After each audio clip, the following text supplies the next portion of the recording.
নমস্কার, 7 এবেক নিউজ নেটওয়ার্কে আপনাদের স্বাগত।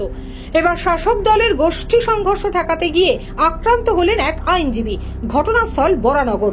অভিযোগ, বরানগরের 19 নম্বর ওয়ার্ডের মান্নাপাড়ার বাসিন্দা পেশায় আইনজীবী শুভেন্দু মিত্র দোলের দিন বিকেল বেলায় তার মাকে নিয়ে বাড়ি ফেরার পথে হঠাৎই তিনি দেখতে পান এলাকার তৃণমূলের দুই গোষ্ঠীর মধ্যে মারামারি হচ্ছে। এলাকার পুরনো তৃণমূল কর্মীদের মারধর করছে নব্য তৃণমূল কর্মীরা। আর সেই ঘটনার প্রতিবাদ করাতেই তাকে রাস্তায় ফেলে বেধড়ক মারধর করে নব্য তৃণমূল কর্মীরা। এমনকি তার বৃদ্ধা মাকে আবাসনে পুড়িয়ে মারার হুমকিও দিয়েছে বলে অভিযোগ ওই তৃণমূল কর্মীদের বিরুদ্ধে।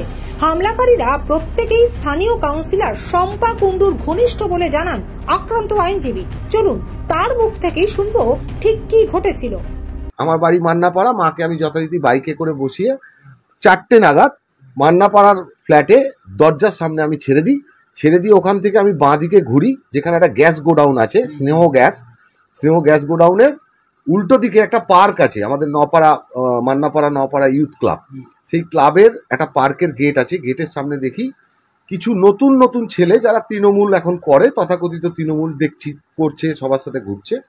সেই তৃণমূলের ছেলেগুলো, যারা একটু বয়স্ক তৃণমূল, যারা একদম অনেক দিন ধরে বহুকাল ধরে তৃণমূল করে, সেই তৃণমূলের কিছু ছেলে যাদের 45, 47, 48 বয়স, তাদের 3 জনকে, তাদের মধ্যে একজনের নাম ববি, একজনের নাম সোমনাথ, আর একজনের নাম হচ্ছে লটারি বাবু। লটারির ওখানে একটা দোকান আছে, লটারি বাবু।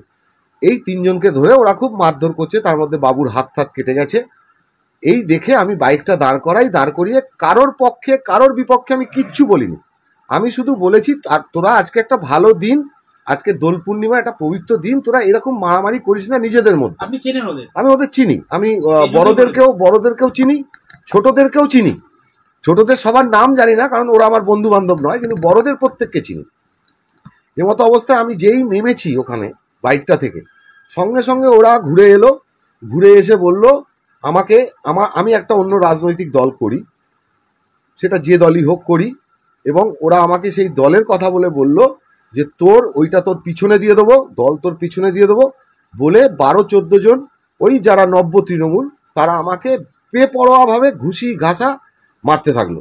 তাতে আমার ঘুষি পিঠে পাঁজরে লেগেছে, ঘাড়ে লেগেছে, মাথায় লেগেছে, কানে লেগেছে এবং চোখেও লেগেছে। এবং চোখে আপনি দেখতে পাবেন, চোখে আমার রক্ত ক্লট হয়ে গেছিল। আমি গত 3 দিন ধরে ট্রিটমেন্ট করছি, বরানগর স্টেট জেনারেল হসপিটালেও দেখিয়েছি, এবং স্টেট জেনারেল হসপিটালে দেখানোর পর আমি থানায় রীতিমতো আমি এফআইআরও করেছি। গতকালকে বড়বাবুর সাথে আমার কথা হয়েছে, বড়বাবু বলেছে যা ব্যবস্থা নেওয়ার আমরা নেব। এখন এমতো পরিস্থিতিতে পাড়ার অবস্থা মারাত্মক খারাপ। এরা কার লোক কি লোক আমি জানি না, এরা সমাজ বিরোধী।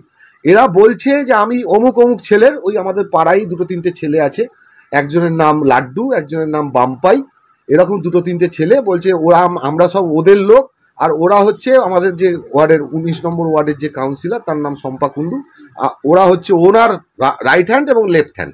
ফলত আমরা যা করব কিচ্ছু করতে পারবি না, আমাদের কেস করবি, কেসে আমরা যাব, ওখান থেকে বেরিয়ে আসবো, এসে আবার মারবো তোকে, আবার বেধড়ক মারবো, এবং শুধু মারবো না, এরপর তুই যখন থাকবি না, তোর মাকে ফ্ল্যাটের মধ্যে বাইরে থেকে তালা মেরে ঘরে আগুন জ্বালিয়ে তোর মাকে জ্যান্ত পুড়িয়ে মারবো। গোটা ঘটনায় চরম আতঙ্কে রয়েছে আইনজীবী এবং তার পরিবার।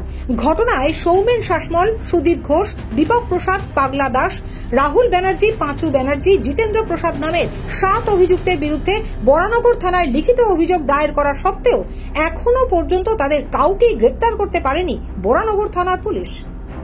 বরানগর থেকে রাজাদের রিপোর্ট, 7 এবেক নিউজ নেটওয়ার্ক। আরো বিভিন্ন খবরের আপডেট জানতে হলে অবশ্যই সাবস্ক্রাইব করুন 7 এবেক নিউজ নেটওয়ার্ক চ্যানেলটি, কারণ আপনাদের একটা সাবস্ক্রিপশন আমাদের কাছে অত্যন্ত মূল্যবান। পাশাপাশি অবশ্যই ফলো করুন আমাদের হোয়াটসঅ্যাপ চ্যানেলটিও। জয় হিন্দ।